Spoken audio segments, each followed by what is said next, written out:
entraîneur, mon frère a fait de la lutte, était aussi aux Jeux Olympiques. Donc j'ai commencé dans le club. Ensuite, je suis allé en sport-études à Fouromeux à l'âge de 12-13 ans, minimum par là. Donc j'ai fait 2 ans là-bas, j'ai fait plusieurs pôles, Dijon, Besançon. Et j'ai rejoint l'Institut National du Sport, l'INSEP, ça devait être j'étais junior dernière année, c'était en 2003. Donc voilà, ensuite je suis rentré en équipe nationale senior. J'ai fait ma première médaille internationale en junior, mais bon, ça compte pas, on va dire en senior en 2007 au championnat du monde. Je me suis qualifié à ce moment-là pour Pékin. Ensuite, à Pékin, j'ai la médaille d'or. Ensuite, pendant 4 années, en 2010, j'ai fait une médaille au championnat d'Europe. Et après, j'ai réussi à me requalifier pour Londres. Et en 2012, je suis allé chercher une médaille de bronze. Waouh. Alors, qu'est-ce que vous aimez dans la lutte gréco-romaine, à part soulever des gars comme on l'a vu là? Soulever des gars, ouais. En fait, c'est un sport. Déjà, c'est un sport individuel, donc voilà, quand on se bat sur le tapis, c'est pour soi-même. Quand on est sur le podium, voilà, la victoire, elle est à nous, donc c'est ce qui me plaît dans ce sport. Mais en même temps, on est une grande famille. Voilà, la lutte, on n'est pas très médiatisé. On a un petit sport en France, donc tout le monde se connaît. Il y a une bonne ambiance. Voilà, même au sein de l'INSEP, on est en sport-études tous ensemble. On est parfois adversaires sur le tapis, mais en dehors, voilà, c'est la convivialité, tout se passe bien. C'est le bon esprit de ce sport qui m'a fait continuer, quoi. Alors, on a évoqué à plusieurs reprises l'importance du mental. Je sais que parfois, pour vous endurcir, vous faites des stages de 3 semaines dans d'anciennes bases militaires, dans des pays de l'Est. Ça doit être assez sympathique. Est-ce que c'est le club Méditerranée? Méditerranée, non. Le club Med, non. C'est vrai qu'on va souvent dans les pays de l'Est, de l'ex-URSS, Biélorussie, Bulgarie, Roumanie, parce que c'est là-bas que les lutteurs sont les meilleurs, les plus forts, et on a besoin, nous, d'adversité. Donc c'est vrai que quand on va là-bas, les bâtiments, ils ne sont pas toujours aux normes, je pense.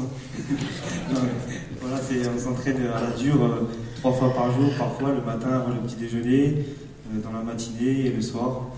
Et c'est ce qui nous permet de progresser tous les jours. Donc c'est important, il faut passer par là. Ambiance virile, quoi. Qu'est-ce que vous avez comme souvenir des JO, donc de Pékin, puisque vous avez fait Pékin, et de Londres? Les discothèques. Non, c'est pas la bonne réponse. Bravo. On coupe si vous avez. Voilà, c'est ça.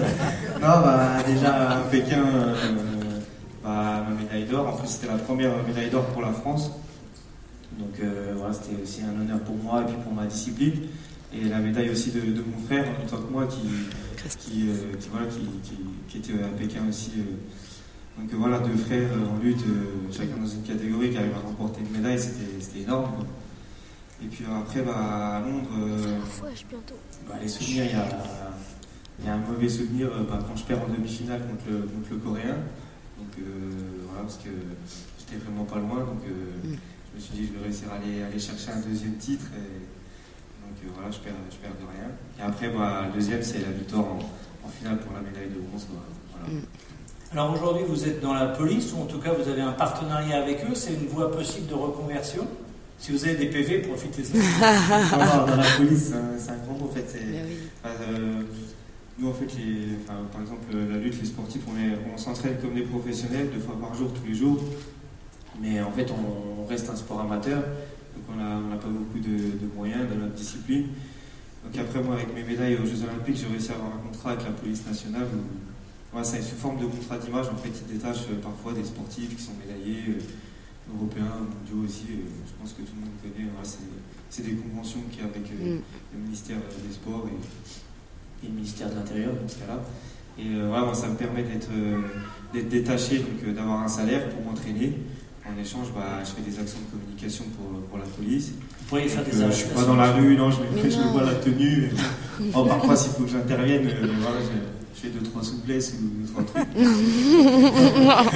me permet de m'entraîner librement dans ma tête et d'avoir un salaire, parce que c'est assez difficile dans la lutte de s'en sortir. Très bien. Eh bien, écoutez, je vous propose qu'on assiste à une démonstration de lutte. Ouais. Donc on va ouvrir le rideau. On va... Si, on veut nous. Non, on va pas prendre les présidents là, on aura les appris pour le ping-pong. Donc là, ça va être avec le club Havrais. On va relever le rideau s'il vous plaît. Ça va être avec le club Havrais de lutte gréco-romaine. On remercie Clément. Alors, vous allez venir par là les jeunes. Steve, vous allez nous faire les commentaires. Rappelez-nous les règles peut-être. Alors la lutte c'est un sport de combat mais de préhension, donc on ne porte pas de coups comme en boxe.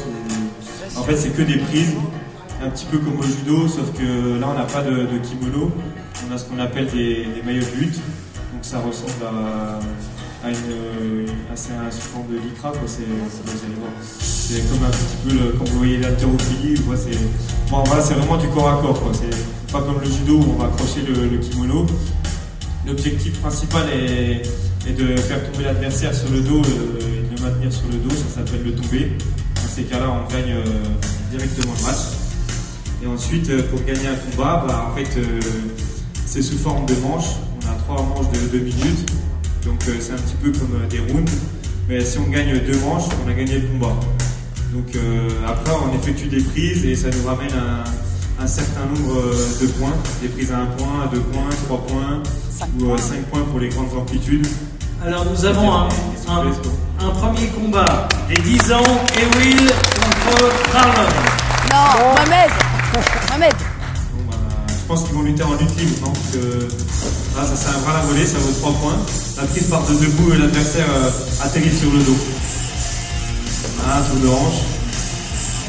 Ah, ils luttent déjà pas mal, hein. C'est déjà pas mal. Ça vaut... Toutes ces prises valent 3 points. C'est des prises qui partent de debout et l'adversaire atterrit sur le dos. Voilà, une attaque aux jambes avec crochet.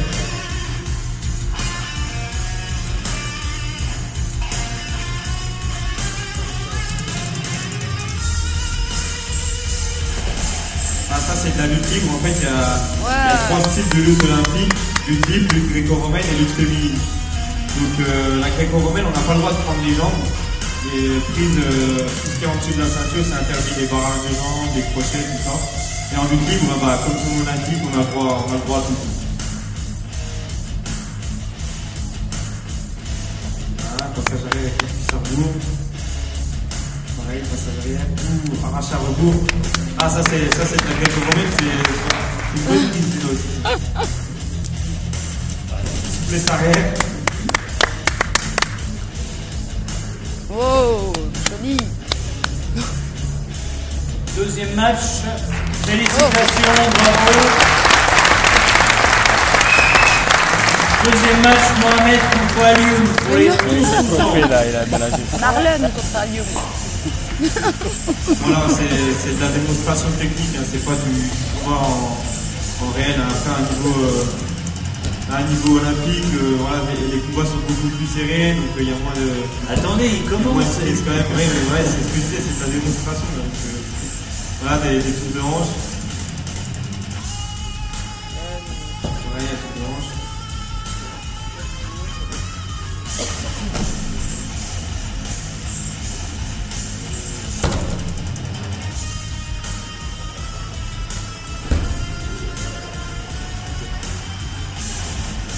Fort, ensuite. Aïe. On va la voler.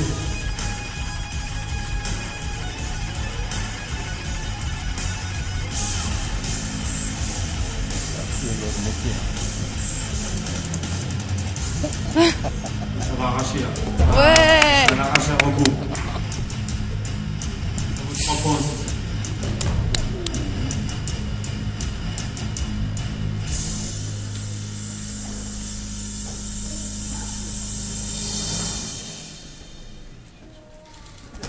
Des attaques aux jambes. Bravo, félicitations. Dernier combat, 13-14 ans, Sada contre Tourpal. Ah, ils sont déjà un peu plus costauds. Wow.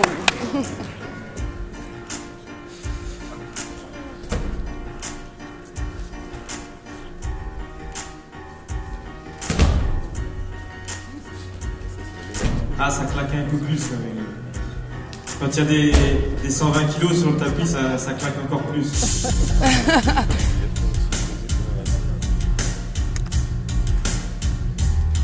Là, une souplesse.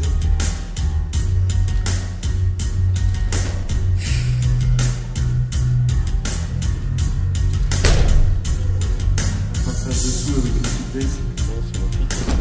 Waouh. Mais ils sont bons, comme du avant. Ah, je regarde. Futur champion. Ils sont techniques déjà, ils sont bien placés.